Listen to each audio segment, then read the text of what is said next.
Selamat pagi anak-anak. Sukihotu Namo Buddhaya. Salam sehat sejahtera untuk kita semuanya. Kita ketemu lagi di daring pembelajaran pendidikan agama Buddha. Nah, sebelum kita memulai pelajaran kita akan melakukan puja terlebih dulu kepada tiga mustika agung Buddha, Dharma, dan Sangha. Mari dengan bersikap anjali. Terpujilah Buddha, terpujilah Dharma, terpujilah Sangha.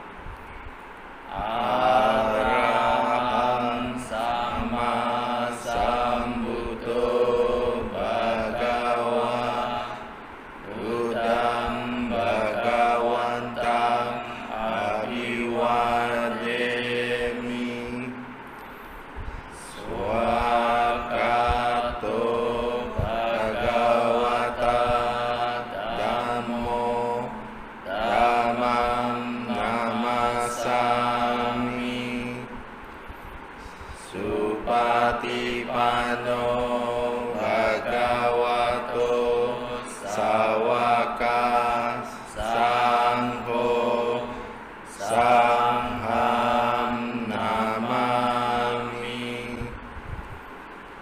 Tiada perlindungan lain bagiku, Buddhalah pelindungku yang mulia. Tiada perlindungan lain bagiku, Dharmalah pelindungku yang mulia. Tiada perlindungan lain bagiku, Sanghalah pelindungku yang mulia. Berkat kebenaran pernyataan ini, semoga kita semua berkembang di dalam ajaran Buddha. Mari kita lanjutkan pembelajaran kita. Pada materi yang lalu, kita membahas tentang alam semesta dalam perspektif agama Buddha. Nah, pada materi yang sekarang, kita masih tentang alam kehidupan, secara khusus yaitu tentang pengertian alam kehidupan dan 31 alam kehidupan. Apaya bumi atau alam penderitaan. Kalian bisa melihatnya pada buku paket di halaman 19 sampai halaman 25.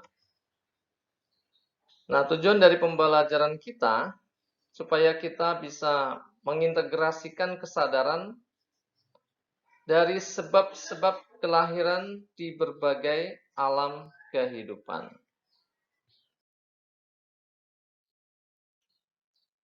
Mengenai pengertian alam kehidupan.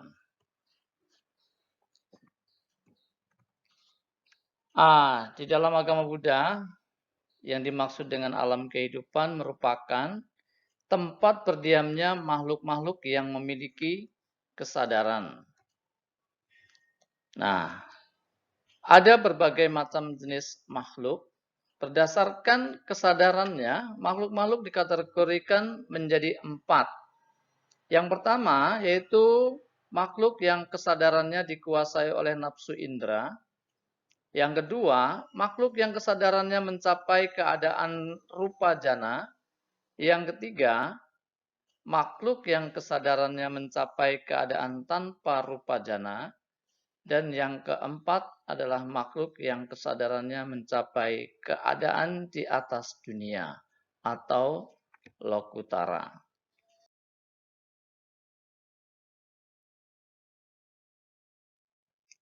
Kondisi dari alam-alam kehidupan tergantung kepada kondisi kesadaran dari makhluk-makhluk yang menghuninya. Secara keseluruhan dalam satu sistem tata surya terdapat satu set alam kehidupan yang terdiri dari 31 alam kehidupan. Kita bisa melihat diagramnya dari 31 alam kehidupan ya dan kategori-kategorinya. Nanti kita akan jelajahi, dalami lebih jauh lagi. Makhluk-makhluk terlahir di berbagai alam, tergantung pada karmanya masing-masing. Tentu karma ini berada di dalam kesadarannya.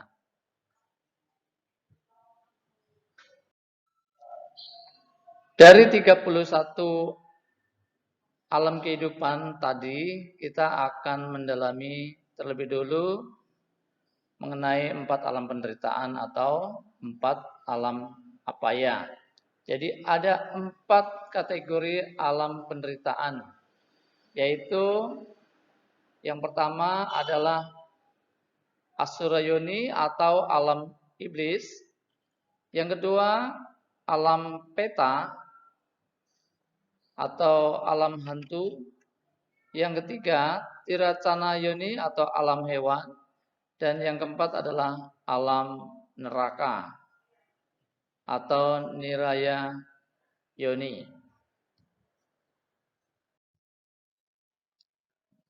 Yang pertama akan kita bahas dari 4 alam penderitaan, yaitu alam neraka. Alam neraka atau niraya bumi merupakan alam penderitaan yang sangat ekstrim bagi makhluk-makhluk yang telah berbuat jahat. Di alam neraka, makhluk-makhluk mengalami penderitaan dengan siksaan panas api ataupun dingin yang sangat ekstrim.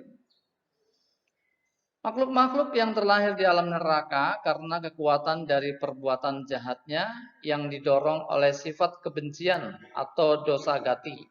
Misalnya kalau seseorang berbuat jahat seperti membunuh, biasanya membunuh itu karena kekuatan dari kebencian. Nah, di alam neraka, makhluk-makhluk lahir secara spontan dan tidak memiliki kesempatan untuk berbuat baik karena sepanjang hidupnya selalu didera oleh siksaan penderitaan. Alam neraka memiliki kategori yang sangat banyak. Neraka yang paling mengerikan adalah neraka Avici, seperti yang dialami oleh Dewa Data. Alam penderitaan yang kedua yaitu alam setan. Kita sudah sering mendengar tentang setan. Nah, alam setan ini atau peta bumi merupakan alam penderitaan yang sangat ekstrim bagi makhluk-makhluk yang telah berbuat jahat. Di alam setan, makhluk-makhluk mengalami penderitaan dengan siksaan haus dan lapar yang ekstrim berkepanjangan. Makhluk-makhluk yang terlahir di alam setan karena kekuatan dari perbuatan jahatnya yang didorong oleh sifat ketamakan atau lobagati. Orang yang berbuat jahat karena tamak itu misalnya mencuri, termasuk juga korupsi dan sebagainya. Makhluk-makhluk di alam setan tertentu sangat sedikit kesempatan untuk berbuat baik. Ada kesempatan tetapi sangat sulit.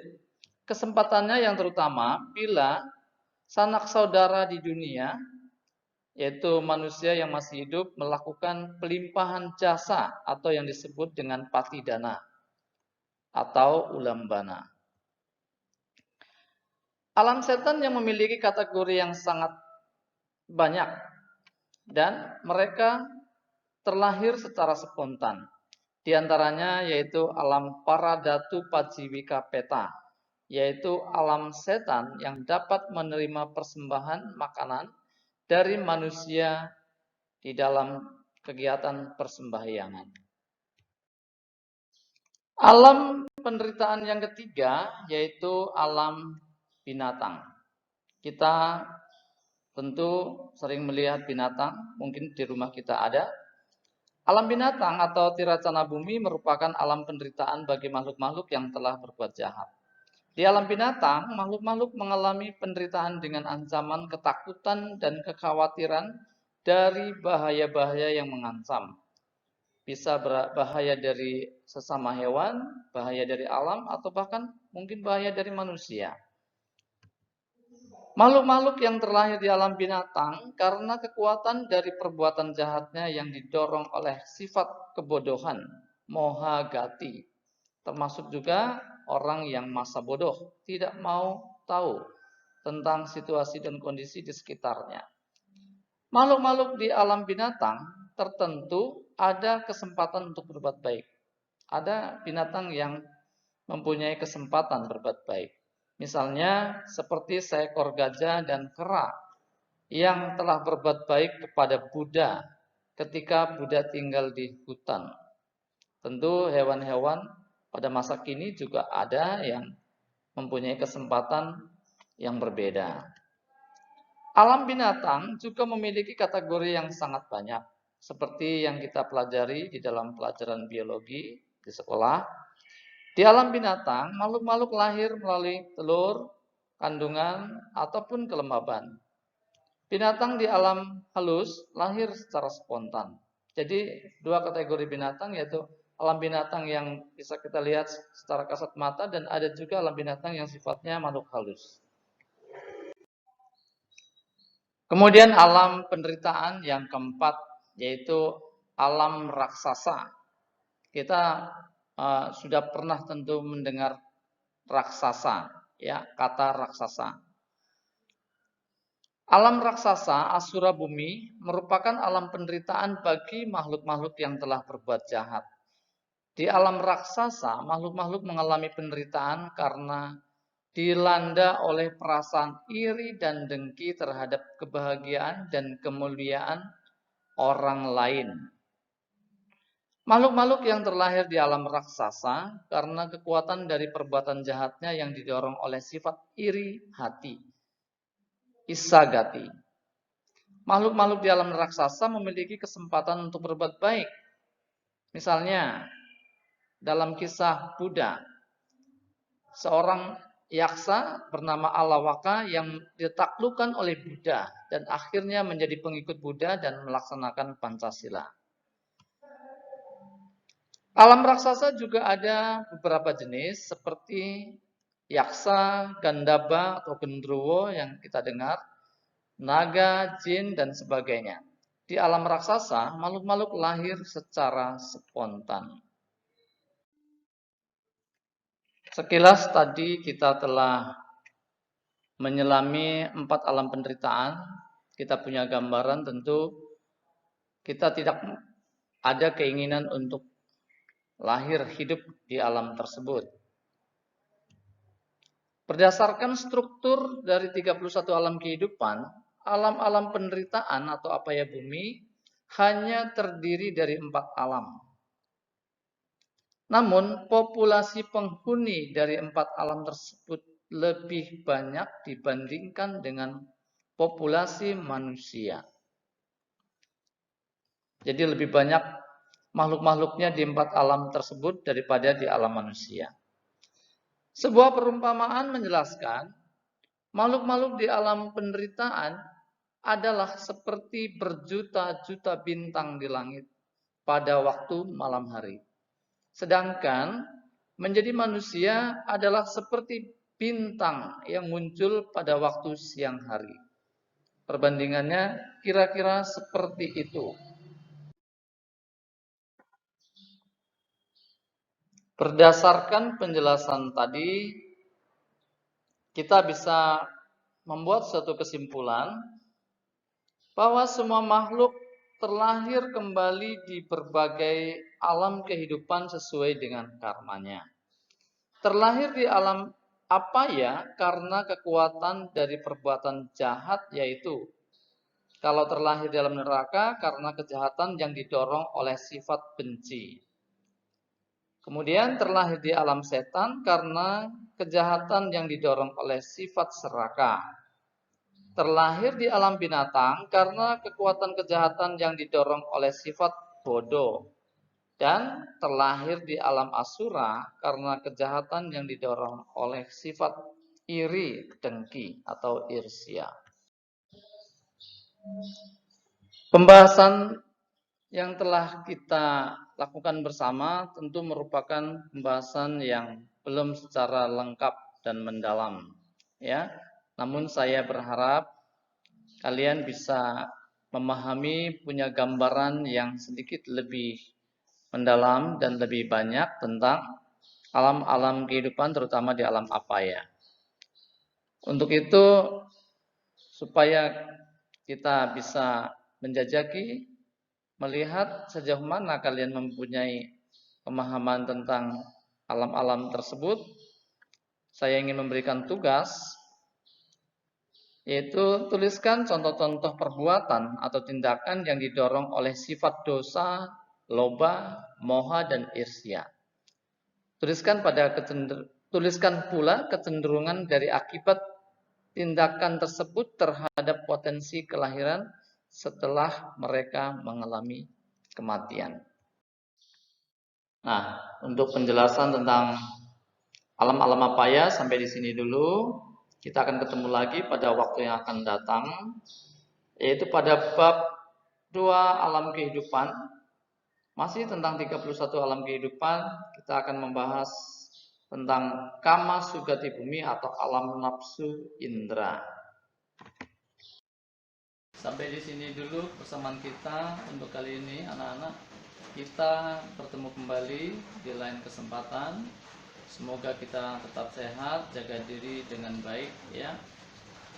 Semoga apa yang kita bahas pada hari ini bermanfaat untuk kita semuanya. Saya akhiri. Sabi sata bawantu sukitata, semoga semua makhluk hidup berbahagia. Sukihotu namo buddhaya. Omi topo.